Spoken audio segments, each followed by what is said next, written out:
حضرت عثمان غنی رضی اللہ تعالی عنہ۔ جہاں بھی صحابت کا ذکر آتا ہے تو توجہ داماد رسول صلی اللہ علیہ وآلہ وسلم جامع القرآن سراپائے شرم و حیا سیدنا حضرت عثمان غنی رضی اللہ تعالی عنہ کی طرف منتقل ہو جاتی ہے۔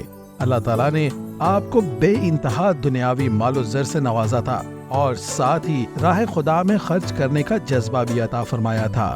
یہی وجہ ہے کہ آپ نے زبان نبوت سے غنی کا خطاب پایا۔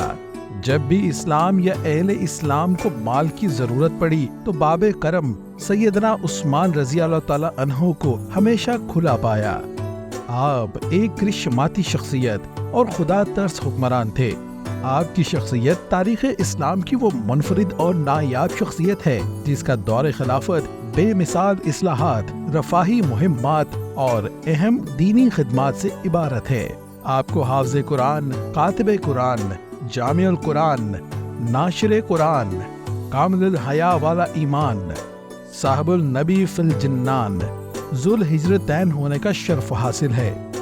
آپ کا شمار السابقون، العلون اور عشرۂ مبشرہ میں بھی ہوتا ہے، جن کی صاف اور شفاف زندگی کے مختلف گوشوں میں عمدہ سیرت، اعلیٰ کردار اور مثالی اخلاق کے ایسے لافانی اور لاسانی نقوش ہیں جن کا احاطہ ممکن نہیں۔ آپ رضی اللہ تعالیٰ عنہ کا اسم گرامی عثمان، کنیت ابو عبداللہ اور ابو عمر تھی۔ امت مسلمہ میں کامل الحیا والا ایمان کے الفاظ آپ ہی کی شان میں استعمال کیے جاتے ہیں۔ حضور نبی اکرم صلی اللہ علیہ وآلہ وسلم نے آپ کے بارے میں ارشاد فرمایا، میں اس شخص سے کیسے حیا نہ کروں جس سے فرشتے بھی حیا کرتے ہیں۔ سیدنا عثمان غنی رضی اللہ تعالی عنہ کے والد ایک کامیاب تاجر تھے۔ ان کے بعد حضرت عثمان غنی نے اپنی فہم و فراست سے کاروبار کو مزید ترقی دیتے ہوئے اس کا دائرہ وسیع تر کر دیا۔ آپ کا شمار عرب کے امیر ترین شخصیات میں ہوتا تھا۔ رسول اللہ صلی اللہ علیہ وآلہ وسلم کے اعلان نبوت کے بعد آپ چوتھی شخصیت ہیں جنہوں نے اسلام قبول کیا۔ آپ کا شمار حضور نبی کریم صلی اللہ علیہ وآلہ وسلم کے اصحاب شورا میں بھی ہوتا ہے۔ آپ کی فضیلت کا اندازہ اس بات سے بھی لگایا جا سکتا ہے کہ رسول اللہ نے اپنی دو صاحبزادیاں حضرت سیدہ رقیہ اور حضرت ام کلثوم کو یکے بعد دیگرے آپ کے نکاح میں دیا۔ حضرت آدم علیہ السلام سے حضرت محمد رسول اللہ صلی اللہ علیہ وآلہ وسلم تک حضرت عثمان کے سوا کسی شخصیت کے نکاح میں کسی نبی کی دو بیٹیاں نہیں رہیں، اس لیے آپ کا لقب ذو النورین ہے۔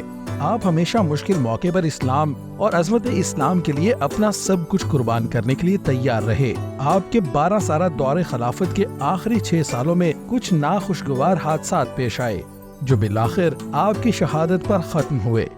آپ نے 35 ہجری 18 ذوالحج بروز جمعہ کو 82 سال کی عمر میں شہادت پائی۔ عہد عثمانی میں فتوحات کے سلسلے میں وسعت دیکھنے میں آئی اور اسلام کا دورہ ہوا۔ افریقہ میں طرابلس، الجزائر، رقہ، مراکش اور اسپین 27 ہجری میں فتح ہوئے۔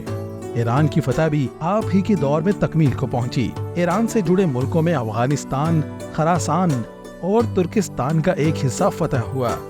دوسری سمت 31 ہجری میں آرمینیا اور آذربائیجان کی فتح کے بعد اسلامی سرحد کوکاف تک پھیل گئی۔ اسی طرح ایشیائی کوچک کے ایک وسیع خطے میں بھی اسلامی پرچم بلند کر دیا گیا۔ آپ طبعاً نہایت نرم تھے، بات بات پر رقت طاری ہو جاتی تھی اور ذاتی حیثیت سے تحمل، بردباری اور چشم پوشی کا ایک شیوا تھے، لیکن ملکی معاملات میں انہوں نے احتساب اور نکتہ چینی کو اپنا طرز عمل بنایا۔ سیدنا عثمان کی حیات طیبہ بے شمار اسباق کا مجموعہ ہے جس میں اسلام اور اہل اسلام کے لیے ایثار اور قربانی، قانون شکنی کے خلاف سخت دیار رسول صلی اللہ علیہ وآلہ وسلم کی حرمت اور حفاظت، قرآن مجید کی نشر و اشاعت، امن عامہ کا اہتمام، دولت کی منصفانہ تقسیم، سچائی اور بہادری اور سخاوت جیسی خصوصیات کو بنیادی حیثیت حاصل ہے۔ حضرت عثمان کی زندگی کا ہر پہلو نہ صرف مسلمانوں کے لیے بلکہ عالم انسانیت کے لیے مشعل راہ ہے۔ اگر آج کے مسلمان حکمران آپ کے اوصاف اور طرز حکمرانی کو شعار بنا لیں تو مسلم ممالک میں نہ صرف معاشی بلکہ سیاسی اور معاشرتی طور پر بھی انقلاب برپا ہو جائے۔